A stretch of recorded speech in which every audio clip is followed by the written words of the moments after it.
आज का video focus है बिहार पॉलिटेक्निक परीक्षा पर। परीक्षा तिथि काफ़ी नज़दीक आ गई है। आपको ये जानना आवश्यक है कि बिहार पॉलिटेक्निक में किस तरह के क्वेश्चंस पूछे जाते हैं,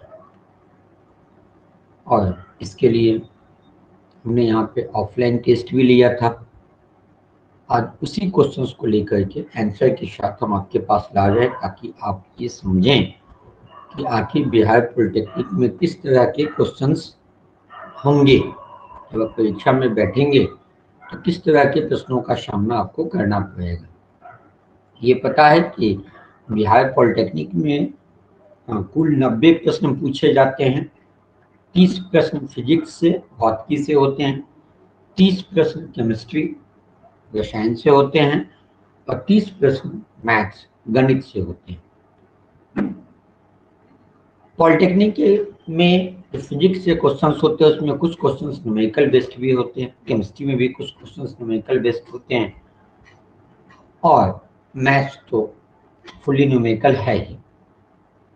साथ ही कुछ इसमें रीजनिंग टाइप ऑफ क्वेश्चंस भी आपको डाल दिए जाते हैं। इसी में फिजिक्स, केमिस्ट्री और मैथ में ही उसके संबंधित रीजनिंग क्वेश्चंस ये होता है कि आप जो थ्रू जो थ्योरी पढ़े हैं जस्ट उसके अनुसार हूबहू नहीं होगा, बल्कि आपको कुछ अपने दिमाग का प्रयोग करना होगा, अपने माइंड का प्रयोग करना होगा। तो इस क्वेश्चंस को आप आसानी से और बहुत सरलतापूर्वक समझ सकते हैं। इसके लिए आपको वीडियो को बहुत सावधानी पूर्वक अंत तक देखना होगा, और निश्चित तौर पे आपको सारा पैटर्न पता हो जाएगा। उसके हिसाब से यदि आप रिवाइज कर लेते हैं फटाफट, तो संभावना है कि आप क्वालिफाई कर जाएं, और क्वालिफाई के साथ साथ अच्छा रैंक भी लाना आवश्यक होता है, तभी आपको अच्छे कॉलेज और अच्छे ट्रेड में प्लेसमेंट मिलेगी। सबसे पहले फिजिक्स की जो 30 क्वेश्चंस हैं इस पे आते हैं। ये पता है आपको कि इसमें 2 घंटा 15 मिनट का समय होता है। हम भी जो ऑफलाइन टेस्ट लिए उसमें यही समय दिए थे। 90 क्वेश्चंस होते हैं। 2 घंटा 15 मिनट का अर्थ ये हुआ कि 90 क्वेश्चंस में आपको 135 मिनट का समय है। अब आप समझिए कि मैथ के जो 30 क्वेश्चंस हैं उसमें निश्चित तौर पे एक क्वेश्चन पे कम से कम आपका 2 से 2.5 मिनट लग ही जाना है, यदि आप सही से सॉल्व करके बना गए। तो 1 घंटा तो आपका कंप्लीट मैथ ले लेगा। 15 मिनट का समय आपको OMR को भरने में, या फिर आपका जो वहाँ पे आइडेंटिफिकेशन भी होता है, आधार कार्ड वेरिफिकेशन होता है, वो आयोग के द्वारा जो आपके पास पहुँचेगा उसमें, प्लस अटेंडेंस शीट भरने, इस सब में कम से कम 15 मिनट का समय लग ही जाना। तो शेष जो 1 घंटा समय बचता है, इस 1 घंटा में आपको फिजिक्स के 30 क्वेश्चंस और केमिस्ट्री के 30 क्वेश्चंस, ओवरऑल 60 क्वेश्चंस आपको सॉल्व करने होंगे। टाइम मैनेजमेंट बहुत मायने रखता है। बहुत सारे स्टूडेंट्स चूँकि हम तो यहाँ ऑफलाइन क्लासेस में स्टूडेंट्स को समझाते हैं कि कैसे आपको टाइम मैनेजमेंट करके चलना है, पहले किसको सॉल्व करना है, लेकिन जो आउट ऑफ कोचिंग के बच्चे होते हैं उन लोगों की ये समस्या आती है कि जब वो एग्जाम दे के आते हैं, कभी उनसे पूछते हैं कि भाई कैसा एग्जाम के, सर बहुत क्वेश्चन छूट गया, आ रहा था टाइम नहीं मिल पाया। तो टाइम मैनेजमेंट भी आपको लेके चलना होगा, उसका ख्याल करके चलना होगा। ऐसे यही टाइम मैनेजमेंट आपको सिखा रहे हैं कि 1 घंटा में आपको फिजिक्स और केमिस्ट्री के क्वेश्चंस हैं और 60 मिनट का समय आपके पास है। उस 60 क्वेश्चंस में यह मान के चले कि औसतन 20 क्वेश्चंस आपको न्यूमेरिकल्स के होंगे। जो फिजिक्स और केमिस्ट्री को मिक्स कर दिया जाए तो 20 क्वेश्चंस आपको न्यूमेरिकल के होंगे। तो उसमें 2 मिनट का समय आप ले लीजिए, तो 40 मिनट इसमें आपका लग गया। बचा आपका 20 मिनट, और 20 मिनट में आपको 40 क्वेश्चन सॉल्व करने हैं, यानी आधा मिनट में एक क्वेश्चन का मार्जिन लेके चल रहे हैं, तभी आपका टाइम मैनेजमेंट पूरा हो पाएगा। मतलब समझ में आ गया। आपको 1 घंटा कंप्लीट मैथ के लिए, मैथ में 1 घंटा से ज़्यादा समय नहीं लगाना है। फिजिक्स और केमिस्ट्री के जो न्यूमेरिकल क्वेश्चन हैं उसमें आपको 40 मिनट से ज़्यादा समय नहीं लगाना है, और 20 मिनट में बाकी जो 40 क्वेश्चन हैं उसमें यानी आधा मिनट से ज़्यादा एक क्वेश्चन पे समय नहीं लगाना, जो नॉन न्यूमेरिकल क्वेश्चन होंगे, तभी आप अच्छा स्कोर कर पाएंगे। पहला क्वेश्चन है कि 10 केजी द्रव्यमान के लोहे तथा 3.5 किलोग्राम द्रव्यमान के एल्युमिनियम के गोलों के व्यास समान। ठीक है, डायमीटर समान है, डायमीटर से उसका हम आयतन निकालते हैं। दोनों गोले किसी मीनार से एक साथ गिराए जाते हैं। जब वे भूतल से 10 मीटर ऊपर होते हैं तब इनके समान होते हैं। क्या समान होते हैं? त्वरण, संवेग, स्थितिज ऊर्जा, गतिज ऊर्जा। अब देखिए, सबसे पहले आप देखिए इनके द्रव्यमान तो अलग अलग है, 10 केजी है या 3.5 केजी है। क्लियर? व्यास समान है, यानी उसका जो क्षेत्रफल है वो समान है। इतना तो पता हो गया कि द्रव्यमान भिन्न और क्षेत्रफल समान है। ये रीजनिंग टाइप ऑफ क्वेश्चन है, ये आपको सॉल्व नहीं करने हैं। ये कोई फॉर्मूला बैठाना शुरू कर दीजिएगा ऐसा, तब इसमें आपका समय जाया जाएगा, और ऐसे क्वेश्चन दे दिए जाते हैं निश्चित तौर पे आपका समय जाया करने के। क्योंकि सिलेक्शन टेस्ट का मतलब ये नहीं होता है कि आपका स्कोरिंग देखना, जितने एप्लीकेंट्स हैं उसमें से जितने सीट्स हैं उतना छांटना है।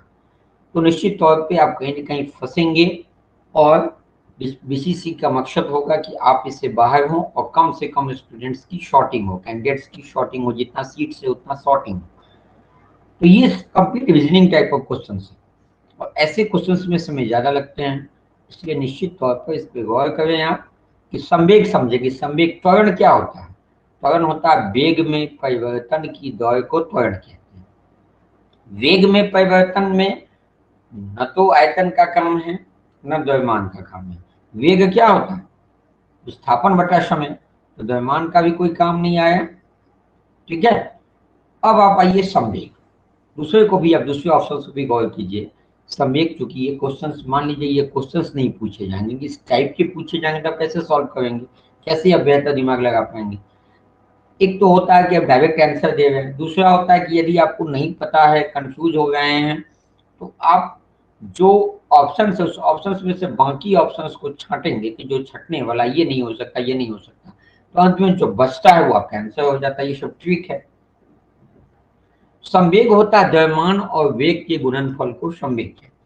तो जब द्रव्यमान अलग अलग है तो निश्चित तौर पर संवेग अलग अलग हो जाएगा, तो इनके संवेग समान तो हो नहीं सकते। अब स्थितिज ऊर्जा, स्थितिज ऊर्जा जानते हैं क्या होता है? mgh मास, m द्रव्यमान है, g गुरुत्वीय त्वरण है, और h क्या है? ऊंचाई है। यानी द्रव्यमान पर स्थितिज ऊर्जा जो है द्रव्यमान पर निर्भर करती है। द्रव्यमान अलग अलग है तो निश्चित तौर पर इनकी स्थितिज ऊर्जा में भी अंतर होगा, तो ये समान हो नहीं सकते। अब आइए गतिज ऊर्जा। गतिज ऊर्जा काइनेटिक एनर्जी आप जानते हो क्या होता है? Half mv²। m क्या है? द्रव्यमान है, तो निश्चित तौर पर उनकी गतिज ऊर्जा में भी परिवर्तन होगा। इसीलिए यह संभव नहीं है कि संवेग न बदले, स्थितिज ऊर्जा न बदले, गतिज ऊर्जा न बदले। त्वरण हो गया, बचा क्या? त्वरण। तो त्वरण हो गया। एक तो ये ऑप्शन है, इस तरह से आप पकड़ सकते हैं।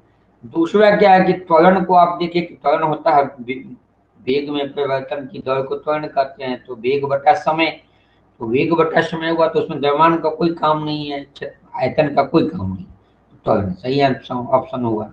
ठीक है, दोनों तरीके से आप इसको निकाल सकते हैं। अब है सेकंड क्वेश्चन, किलोवाट घंटा में होते हैं। किलोवाट घंटा जो होता है, जो बिजली की खपत का यूनिट होता है, 1 किलोवाट आवर को 1 यूनिट माना जाता है। ठीक है, तो अब ये देखें कि किलोवाट आवर को जूल में कन्वर्ट करने पर 3.6 इंटू 10⁶ जूल होता है ना। तो ये आपका डायरेक्ट क्वेश्चन है, पता होंगे। कंफ्यूज करने के लिए यहाँ वाट दिया था, 3.6 इंटू 10⁶। ये क्वांटिटी आपको पता है, लेकिन यदि आपको ये नहीं अगर ध्यान से भूल गया कि वाट होता है कि आयोग होता है कि कैलोरी होता है, तब तो मुश्किल हो जाएगी। ठीक है, वाट तो शक्ति का मात्रक है, आयोग कैलोरी और जूल तीनों ऊर्जा का मात्रक है, लेकिन जूल में इसका मान होता है 3.6 × 10⁻⁶। ये डायरेक्ट क्वेश्चन है जिसमें आपको आधा मिनट का समय, इसमें भी आधा मिनट का समय लगाना मैक्सिमम।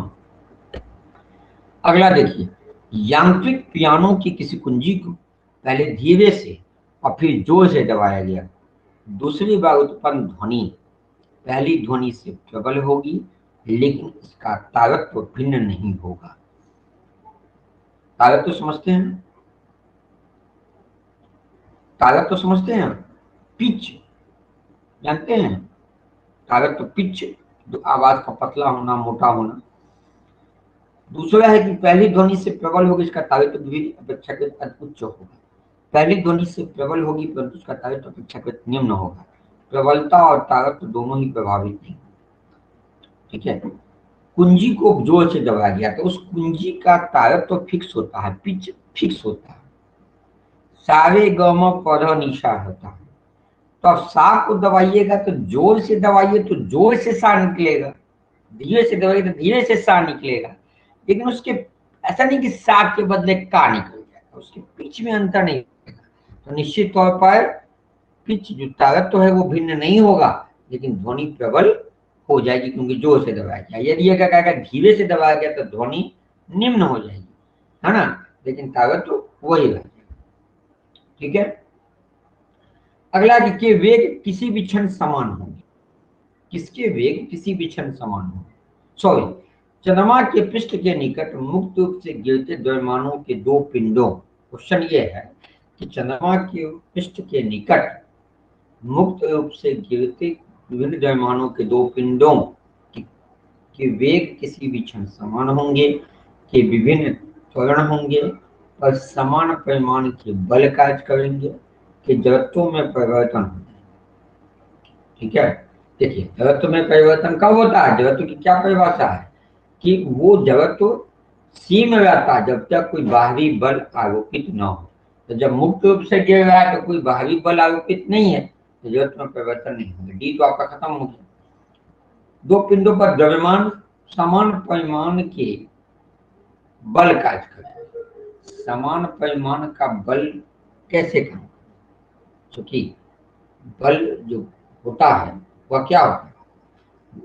बल आप जानते हैं कि जो बल होता है G m1m2/r होता है। तो m1 m2 और r पे तो डिपेंड किया तो निश्चित तौर पे बल समान नहीं, कि विभिन्न त्वरण होंगे। त्वरण कैसे हो जाएगा? जब मुक्त रूप से गिर रहा है तो वेग समान है, त्वरण तो अलग नहीं हो सकता, क्योंकि वेग में परिवर्तन को ही त्वरण कहते हैं। कि वेग किसी भी क्षण समान होंगे, निश्चित तौर पर कि वेग किसी भी क्षण समान होंगे। निश्चित तौर पर कहीं कोई कंफ्यूजन होगा तो निश्चित तौर पे आप कमेंट में डाल के पूछ लेंगे, यदि आप ऑनलाइन नहीं जुड़े होंगे। अगला है कि दो पिंडों के बीच गुरुत्वाकर्षण बल F है। ठीक है, यदि दोनों पिंडों के द्रव्यमान उनके बीच की दूरी को समान रखते हुए आधे कर दिए जाए तो गुरुत्वाकर्षण बल हो जाएगा। देखिए डायरेक्ट फॉर्मूला नहीं पूछा जाएगा, द्रव्यमान और उनके बीच की दूरी को समान रखते हुए, जैसे देखिए F = G m1m2/r²। दोनों पिंडों के द्रव्यमान और उनके बीच की दूरी को समान रख दिया, आधे कर दिया जाए। ठीक है, तो गुरुत्वाकर्षण बल क्या हो जाएगा? यानी द्रव्यमान को आधा कर दिया गया और उनके बीच की दूरी को समान रखा गया। देखिए m1 m2 m1 2/m/2 है ना, 4 हो गया, बाकी r² तो सेम है, तो निश्चित तौर पर उसका जो गुरुत्वाकर्षण बल होगा वह 1/4 गुना हो जाएगा, यानी F/4 हो जाएगा। समझ गए ना इस चीज को?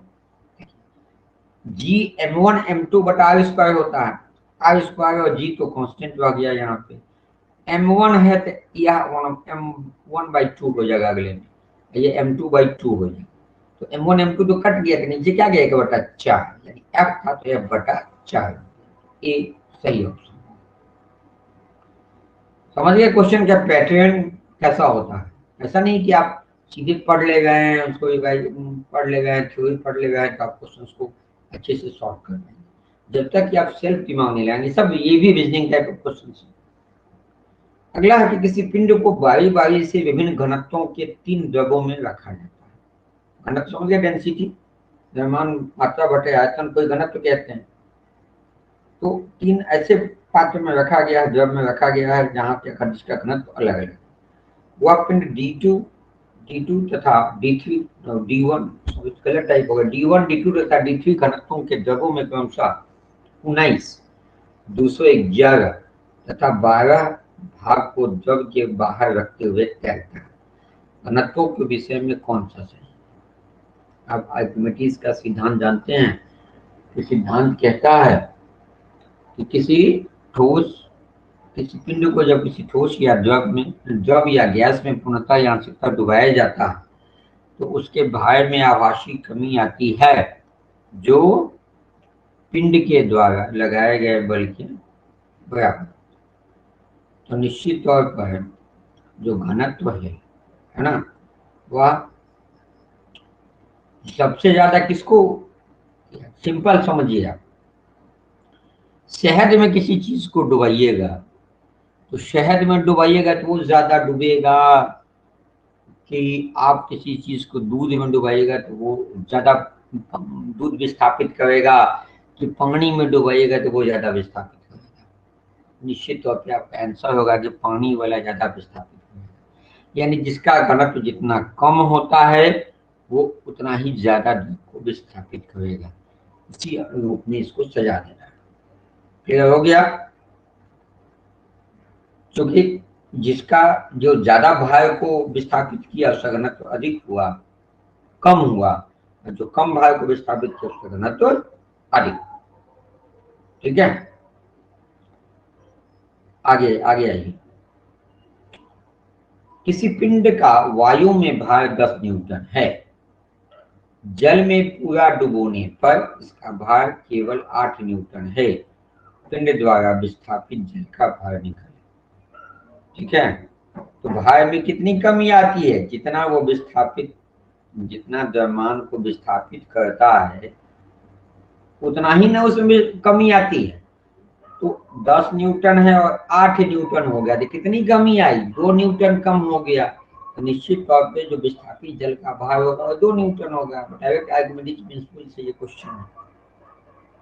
ठीक है, अब क्वेश्चन ऐसे पूछे, ऐसा नहीं पूछेगा आर्किमिडीज प्रिंसिपल में जो है स्थापित भार का जल के बराबर, द्रव के बराबर होता है, द्रव के भार के बराबर होता है, इससे को न्यूमेरिकल में डाल देता है, रीजनिंग टाइप ऑफ क्वेश्चन में डाल दिया जाता है। अगला देखिए, कोई लड़की 60 सेंटीमीटर लंबे, 40 सेंटीमीटर चौड़े तथा 20 सेंटीमीटर ऊंचे किसी बॉक्स पर 3 ढंग से खड़ी होती है। 60 सेंटीमीटर लंबा, 40 सेंटीमीटर चौड़ा तथा 20 सेंटीमीटर ऊंचे किसी बॉक्स पर 3 ढंग से खड़ी होती है। बॉक्स द्वारा लगाया गया दाब तब अधिकतम होगा जब आधार लंबाई एवं चौड़ाई से बना है, तब अधिकतम होगा जब आधार चौड़ाई एवं ऊंचाई से बना है, तब अधिकतम होगा जब आधार ऊंचाई और लंबाई से अधिक होगा। उपयुक्त तीनों प्रकरणों में समान। देखिए, अब देखिए, दाब बराबर क्या होता है? बल बटा क्षेत्रफल। क्षेत्रफल यदि अधिक है तो दाब कम होगा, क्षेत्रफल यदि कम है तो दाब अधिक होगा। ठीक, अब आप बताइए किस कंडीशन में क्षेत्रफल बढ़ जाएगा? नीचे का क्षेत्रफल, फर्श का क्षेत्रफल है ना, बॉक्स में सबसे नीचे का क्षेत्रफल कब बढ़ जाएगा? कब बढ़ जाएगा? जब 60 सेंटीमीटर 40 और 20 है तो 60 नीचे होगा तो बढ़ जाएगा, तो दाब कम हो जाएगा। और सबसे कम क्या है? 20 सेंटीमीटर। तो 20 सेंटीमीटर अगर नीचे होगा तो क्या होगा? दाब घट जाएगा। तो 20 सेंटीमीटर जो है ना, आधार किससे बना होगा? 20 सेंटीमीटर। ठीक, और 40 सेंटीमीटर, यानी 20 और 40 जो होगा, यानी चौड़ाई और ऊंचाई से जो बना होगा, लंबाई से नहीं, चौड़ाई और ऊंचाई से जो बना होगा, उसी में जो है, देखिए सेकेंड विकल्प में है कि आधार चौड़ाई ऊंचाई से बना है, यानी चौड़ाई और ऊंचाई 40, ये 800 वर्ग सेंटीमीटर हो जाएगा, ये 2400 वर्ग सेंटीमीटर हो जाएगा, और इसमें लेंगे तो 1200 वर्ग सेंटीमीटर। तो 800 वाला से क्या होगा, सबसे कम होगा तो दाब ज्यादा होगा, तो बी करेक्ट ऑप्शन होगा। अगला देखिए, फुटबॉल के खेल में कोई गोलरक्षक गोल पर तीव्र गति से आती बॉल को पकड़ने के पश्चात अपने हाथों को पीछे की ओर खींचता है, बॉल पकड़ता है पीछे नहीं खींचता, ऐसा करके गोलरक्षक बॉल पर अधिक बल लगा पाता है, बॉल द्वारा हाथों पर लगाए गए बल को कम करता है, संवेग परिवर्तन की दर में वृद्धि करता है, संवेग परिवर्तन की दर में कमी करता है। ये प्रतिक्रिया के बराबर विपरीत प्रतिक्रिया होती है, ये पता है। तो बस क्योंकि उस पर बल लगेगा तो उसके संवेग को क्या करेगा कि ज्यादा चोट ना लगे, इसलिए वो पीछे करता है कि उस पर चोट कम लगे। क्लियर हो गया, तो बी करेक्ट ऑप्शन हो गया। आगे देखिए, 2 केजी द्रव्यमान का कोई पिंड किसी घर्षणहीन क्षैतिज मेज पर 4 मीटर प्रति सेकंड के नियत वेग से फिसल रहा है। इस वस्तु की इसी वेग से गति बनाए रखने के लिए आवश्यक बल है। ठीक है,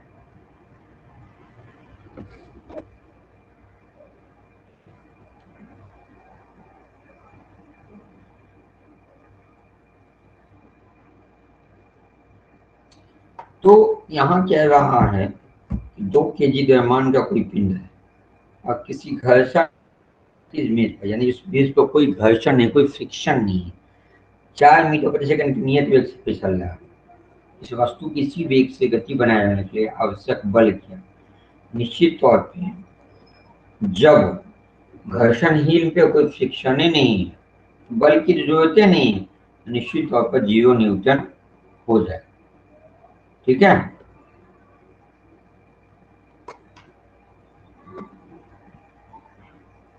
हेलो,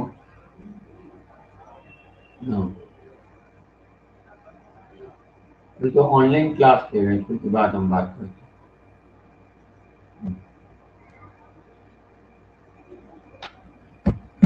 ठीक है, अगला देखिए, किसी गतिमान पिंड के लिए विस्थापन तथा दूरी का आंशिक अनुपात क्या होता है? ठीक है, किसी गतिमान पिंड विस्थापन तथा दूरी का आंशिक अनुपात क्या होता है? सदैव 1 से कम, सदैव 1 के बराबर, सदैव 1 से अधिक, 1 के बराबर अथवा कम। विस्थापन का तथा दूरी का आंशिक अनुपात क्या होगा? देखिए, दूरी होता है अधिकतम तय की गई अधिकतम लंबाई, और विस्थापन होता है तय की गई न्यूनतम लंबाई। तो मान लीजिए कोई अगर सीधी रेखा पे चल रहा है, सीधी रेखा पे तो दूरी और विस्थापन दोनों सेम हो जाएंगे, लेकिन अगर वक्र रेखा पे चल रहा है, या फिर मान लीजिए कि जा करके और लौट आ रहा है कहीं पे, जैसे 10 किलोमीटर गया तो 5 किलोमीटर वापस आया, तो दूरी हो गया 15, लेकिन विस्थापन तो 5 ही हुआ, चूंकि विस्थापन होता है change in position of a body, किसी वस्तु की स्थिति में परिवर्तन को विस्थापन कहते हैं। तो निश्चित तौर पर विस्थापन 1 से कम हो सकता है, अधिक नहीं हो सकता, या 1 के बराबर हो सकता है। जब अगर दूरी और विस्थापन सेम है तो 1 के बराबर होगी। क्लियर हो गया? अगला देखें, मान 10 मीटर प्रति सेकंड की नियत चाल से चल रहे, मे भी गोला डल करने का आनंद ले रहा, ज्ञात होता है कि वह लड़का विराम में झूला पे झूला, तो विराम में तो है नहीं, बिना त्वरण के गति कर, बिना त्वरण के तो गति हो ही नहीं सकती है ना। तो त्वरण त्वरित गति में है, एक समान कर रहा है ऐसा नहीं है, क्योंकि झूला पे आप देखते हैं कि वेग जाता है, रुकता है, फिर आता है, तो त्वरित गति में। ठीक है, चूंकि वेग में परिवर्तन होगा तो त्वरण तो होगा ही, लेकिन एक समान त्वरण नहीं। अगला हो गया, नीचे दिए गए प्रकरणों में से किसमें चली गई दूरी तथा विस्थापन के परिमाण समान होते हैं। पहला, सीधी पर गमन कर रही है, यदि कार वृत्ताकार पथ पर गमन कर रही है, ढोलक इधर उधर गति कर रहा है, पृथ्वी सूर्य की परिक्रमा कर रही है। ठीक है, विस्थापन किसमें उसका परिमाण समान। यदि कार सीधी सड़क पर चले, अभी समझाए हैं, सीधी सड़क पर चलेगी तभी होगा, लंबवत जो है वही विस्थापन हो जाएगा। इधर उधर लोलक करेगा तो विस्थापन में अंतर आ जाएगा। पृथ्वी सूर्य की परिक्रमा करेगी तो अंतिम विस्थापन शून्य भी हो सकता है। ठीक, अगला देखिए, कुछ पदार्थों को उनके मध्य आकर्षण बलों के बढ़ते हुए क्रम में व्यवस्थित किया गया है। निम्न में से कौन सा सही व्यवस्था को निरूपित करता है। जल वायु पवन, वायु शर्करा तेल, ऑक्सीजन जल शर्करा नमक एक वायु। आकर्षण बल किसमें अधिक होगा, ऑक्सीजन जल और शर्करा में, कि जल वायु पवन में, कि वायु शर्करा तेल में, तेल और शर्करा में तो होगा नहीं, नमक एक वायु ना। तो बढ़ता हुआ क्रम देखिए, जल में क्या होता है, आकर्षण बल,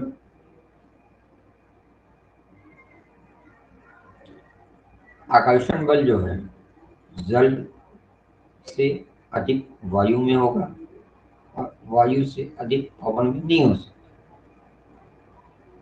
ठीक है, अब घटते हुए क्रम है। ठीक है, जल से कम है वायु में, वायु से कम है पवन, वायु से कम है तेल में, तेल से कम है शर्करा में, नमक से अधिक है, वायु से अधिक होता है, ये भी नहीं है। ऑक्सीजन से कम है जल में, जल से कम है शर्करा। ये पता है ना कि आकर्षण बल जो है सबसे कम होता है गैस में, उससे उससे अधिक होता है द्रव में, और सबसे अधिक होता है ठोस में। देखिए यहाँ यही है कि ये गैसीय है, ये द्रव है, ये ठोस है, यही सही क्रम हो गया।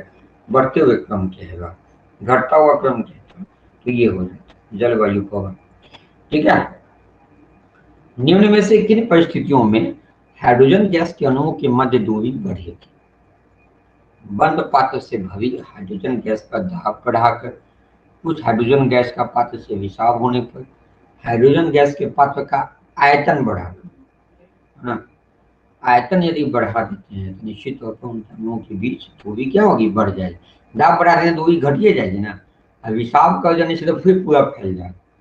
ठीक है, तो अगर पात्र का आयतन बढ़ाए बिना पात्र में आदि हाइड्रोजन गैस मिला देंगे तो उससे क्या होगा, अणुओं की दूरी बढ़ेगी नहीं,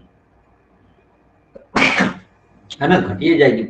हाइड्रोजन गैस के पात्र का आयतन यदि बढ़ा देते हैं तो निश्चित तौर पर इनके बीच की दूरी क्या होगी, बढ़ जाएगी। अब है सल्फर तथा कार्बन डाइऑक्साइड का एक मिश्रण है, विसंबंधी तथा टिंडल प्रभाव दर्शाता है, समंगी तथा टिंडल प्रभाव दर्शाता है, विसंबंगी तथा टिंडल प्रभाव नहीं दर्शाता, समंगी तथा टिंडल प्रभाव नहीं दर्शाता। सल्फर और कार्बन डाइऑक्साइड में घुलता है, समंगी मिश्रण हो गया। समंगी मतलब होता है कि कहीं भी हम लेंगे तो क्या होगा, उसकी मात्रा सल्फर और कार्बन डाइऑक्साइड की मात्रा एक जैसी है। और यह टिंडल प्रभाव नहीं दर्शाता है, क्योंकि यह टिंडल प्रभाव क्या होता है, कोलाइडी विलयन में होता है, कोलाइडी विलयन नहीं बनता, तो इसलिए जो है ये नहीं होगा। तो समंगी तथा टिंडल प्रभाव नहीं दर्शाता, ये करेक्ट ऑप्शन हुआ। अब देखिए, यदि शब्दकोश यानी डिक्शनरी में कौन कौन से अक्षर DICTI हो या नहीं आगे बात जब पाए गए, डिक्शनरी में छोटे अक्षर जो होते हैं ना, छोटे छोटे अक्षर डिक्शनरी में तो बहुत छोटा छोटा में लिखा है, छोटे अक्षरों को पढ़ते समय आप निम्न में से कौन सा लेंस पसंद करें। ठीक है, 50 सेंटीमीटर फोकस दूरी का उत्तल लेंस। देखिए, स्पष्ट दर्शन की न्यूनतम दूरी होती है 25 सेंटीमीटर, तो निश्चित तौर पर जो लेंस लेंगे हम वो 25 सेंटीमीटर के आसपास का लेंस लेंगे या उससे कम का लेंगे। अधिक का लेंस होगा तो दूर की दृष्टि के लिए हो जाएगा, तो 50 सेंटीमीटर लेकर, अच्छा नजदीक का चीज देखने के लिए उत्तल लेंस लेते हैं तो अवतल होगा नहीं, तो बी और डी में जो अवतल लेंस है वो हो नहीं सकता। अब है कि उत्तल लेंस में एक 50 सेंटीमीटर फोकस दूरी का उत्तल लेंस, एक 5 सेंटीमीटर फोकस दूरी का उत्तल लेंस, तो 25 सेंटीमीटर से कम कौन है, 5 सेंटीमीटर वाला, तो सी करेक्ट ऑप्शन हो गया। ठीक, आगे देखें, एक 10 मिलीमीटर लंबी पिन को एक अवतल दर्पण के सम्मुख ऊर्ध्वाधर समझ रहे लंबवत रखा गया, तो इसका 5 मिलीमीटर लंबा प्रतिबिंब दर्पण के सम्मुख इन सामने दर्पण से 30 सेंटीमीटर पर बना, तो दर्पण की फोकस दूरी है। ठीक है, अवतल दर्पण है तो फोकस दूरी ऋणात्मक होती है, तो ऋणात्मक सभी में है, अगर एक में आता तो सीधा आंसर मार देते हैं। ठीक है, अब आपको बनाना होगा। ठीक है, यहाँ पे जो है 5 मिलीमीटर इमेज बना, ठीक है, 10 मिलीमीटर है, प्रतिबिंब की ऊंचाई बटे वस्तु की ऊंचाई को क्या कहते हैं, आवर्धन कहते हैं। तो 1/2 आवर्धन हो गया है, यहाँ 1/2 क्या हुआ, v बाई यू के बराबर आ गया। तो उससे जो है आप u आपका पता है कितना, v पता है 30, तो u का मान निकल गया, तो 1/v प्लस 1/u दर्पण सूत्र जो होता है उसमें मान डाल देंगे, तो आपका जो है फोकस दूरी f निकल गया। क्लियर हो गया। आगे देखो न्यूमेरिकल क्वेश्चन है वो, निम्न में से किस स्थिति में अवतल दर्पण वास्तविक बिंब से बड़ा प्रतिबिंब बना सकता है। ठीक है, बड़ा प्रतिबिंब देखिए, बड़ा प्रतिबिंब आप अवतल दर्पण दो स्थितियों में बताई थी। हाँ, आप जो है प्रकाशीय लेंस जो है दर्पण, ये क्वेश्चन ये चैप्टर से यदि आपको कंफ्यूजन है तो आप देख लेंगे, वो वीडियो अभी है हमारे यूट्यूब चैनल पे। निम्न में से किन स्थिति में अवतल दर्पण वास्तविक बिंब से बड़ा प्रतिबिंब बना सकता है। जैसे देखिए, अनंत से आता है तो छोटा बनता है फोकस पर, अनंत और वक्ता त्रिज्या के बीच में होता है फिर भी छोटा बनता है, वक्ता त्रिज्या पर है तो वस्तु के बराबर बनता है, लेकिन वक्ता त्रिज्या और फोकस के बीच आ गया तो बड़ा बनना शुरू होता है, फोकस पे अनंत पे भी बड़ा बनता है। तो कहता है कि बिंब से बड़ा बन सकता है। यहाँ अब कौन सा ऑप्शन है जिसमें वक्ता ये फोकस दूरी और वक्ता त्रिज्या के बीच का ऑप्शन, वक्ता त्रिज्या के बराबर दूरी पर रखा गया तो नहीं, तो बराबर बनता है वो, फोकस दूरी से कम दूरी पर रखा गया तो नहीं बन सकता वो, बिंब अवतल दर्पण की फोकस दूरी और उसके वक्ता केंद्र के बीच रखा गया, इसी करेक्ट ऑप्शन हो गया। आगे देखिए, निम्न में से कौन सा कथन सत्य है। एक उत्तल लेंस की क्षमता 4 डायोप्टर है, इसकी फोकस दूरी 0.25 सेंटीमीटर, 0.25 सेंटीमीटर हो गया तो मीटर में 100 हो गया, 100/25 4 आ गया, करेक्ट ऑप्शन हो गया। क्योंकि उत्तल लेंस की जो फोकस दूरी होती है, उत्तल लेंस का जो होता है फोकस धनात्मक होता है, 4 डायोप्टर आ गया, ये करेक्ट ऑप्शन। ठीक, उत्तल लेंस की क्षमता -4d है, -4d हो नहीं सकता, उत्तल लेंस की क्षमता प्लस में आती है। अवतल लेंस की क्षमता 4 डायोप्टर, अवतल लेंस की क्षमता प्लस 4 डायोप्टर हो नहीं सकता, क्योंकि अवतल लेंस की क्षमता माइनस में आती है। अवतल लेंस की क्षमता -4d है, जबकि उसके फोकस दूरी 25 सेंटीमीटर है ना, 0.25 सेंटीमीटर। अवतल लेंस की क्षमता -4 डायोप्टर है और इसकी फोकस दूरी 0.25 सेंटीमीटर। ठीक है, तो 0.25 सेंटीमीटर पे हम अवतल लेंस बनाएंगे, है ना, अवतल लेंस जब भी बनाएंगे तो 25 सेंटीमीटर से बियॉन्ड बनाते हैं, तो इससे ये नहीं होगा, तो ए आपका करेक्ट ऑप्शन हो गया। अगला है कि सूर्य से आने वाली प्रकाश किरणें एक अवतल दर्पण पर आपतित होकर एक बिंदु पर अपसरित होती है जो दर्पण से 15 सेंटीमीटर की दूरी पर स्थित है। एक बिंब को कहाँ रखा जाए कि प्रतिबिंब की लंबाई इसके बराबर हो। ठीक है, सूर्य से आने वाली प्रकाश की किरणें, ठीक है, एक अवतल दर्पण पर आपतित होकर एक बिंदु पर अपसरित होगी, तो दर्पण से 15 सेंटीमीटर की दूरी पर स्थित है जो अभिसरित हुई है, वो दर्पण से 15 सेंटीमीटर की दूरी पर स्थित है, यानी आपका भी यहाँ दे दिया। ठीक है, एक बिंब को कहाँ रखा जाए, यानी यू निकालना है कि प्रतिबिंब की लंबाई इसके बराबर, यानी लंबाई यानी -v/u जो है आपका हो गया क्या 1, तो जो u है वो v हो गया, तो निश्चित तौर पर हो गया। क्लियर हो गया, चलिए ये तो इजी था। अगला देखिए, एक बच्ची एक मैजिक दर्पण के सम्मुख खड़ी है। मैजिक दर्पण है, वो अपने सिर का प्रतिबिंब बड़ा बड़ा कौन करता है भाई? अवतल के उत्तल, अवतल करता है बड़ा, निश्चित तौर पर सिर अवतल के सामने है, तथा उसी साइज की अपने शरीर, उसी साइज का कौन दर्पण बनाता है? अवतल के उत्तल, दोनों में से कोई नहीं बनाता। उत्तल छोटा करने का काम करता है, अवतल बड़ा करने का काम करता है। निश्चित तौर पर वहां समतल होगा तथा शरीर के और उसी साइज की अपनी टांगों का प्रतिबिंब छोटा। तो छोटा कौन कर सकता है? उत्तल। इसका अर्थ है कि ऊपर से नीचे तक मैजिक दर्पण में दर्पणों के संयोजन का सही क्रम है। देखिए, बड़ा किया तो पहला होगा अवतल, समान रखा तो सेकंड होगा समतल, और छोटा कर दिया तो थर्ड हो गया उत्तल। तो निश्चित तौर पे सही क्रम हो गया। पहला क्रम है आपका समतल उत्तल अवतल, ये होगा नहीं। दूसरा है उत्तल अवतल समतल, ये भी नहीं होगा। तीसरा है अवतल समतल उत्तल, ये करेक्ट ऑप्शन हो गया, अवतल समतल और उत्तल। अगला क्वेश्चन है, इनमें से किस युक्ति द्वारा अनंत पर रखे बिंब का अत्यधिक छोटा एवं बिंदु की बराबर प्रतिबिंब बनेगा? अनंत पर रखा हुआ तो बहुत छोटा और बिंदु के बराबर प्रतिबिंब बनेगा। केवल अवतल दर्पण से, केवल उत्तल दर्पण से, केवल उत्तल लेंस से। आप देखें, अवतल दर्पण हो, अनंत की वस्तु का प्रतिबिंब फोकस पर वस्तु से छोटा। उत्तल दर्पण हो, अनंत पर वस्तु का प्रतिबिंब फोकस पर वस्तु से छोटा। उत्तल लेंस हो, प्रतिबिंब छोटा। अवतल लेंस हो, प्रतिबिंब छोटा।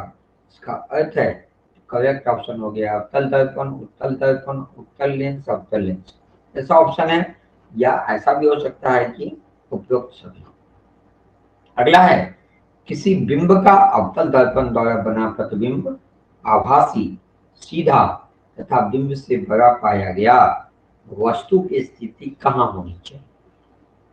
ठीक है, किसी बिंब का अवतल दर्पण द्वारा बना प्रतिबिंब आभासी है, सीधा है तथा बिंब से बड़ा है, वस्तु की स्थिति कहाँ होनी चाहिए? तो वस्तु की स्थिति आभासी, सीधा और बिंब से बड़ा प्रतिबिंब कब बनता है?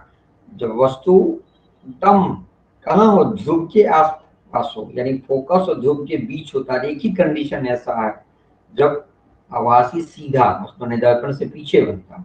तो आभासी सीधा और बड़ा प्रतिबिंब पाने के लिए वस्तु को ध्रुव और मुख्य फोकस के बीच रखना होगा। मुख्य फोकस में रखने पर दर्पण की ओर ही बनता है, अनंत पे बन जाता है। मुख्य फोकस और ध्रुव पे वस्तु को प्लेस करते हैं तो प्रतिबिंब आभासी, सीधा तथा बिंब से बड़ा पाया जाता है। तो ये आपका करेक्ट ऑप्शन। अगला है, किसी दर्पण से आप चाहें कितनी दूरी पर खड़े हो कि आपका प्रतिबिंब सदैव सीधा प्रतीत हो? ठीक है, कितनी ही दूरी पर खड़े आपका प्रतिबिंब हमेशा सीधा प्रतीत होगा।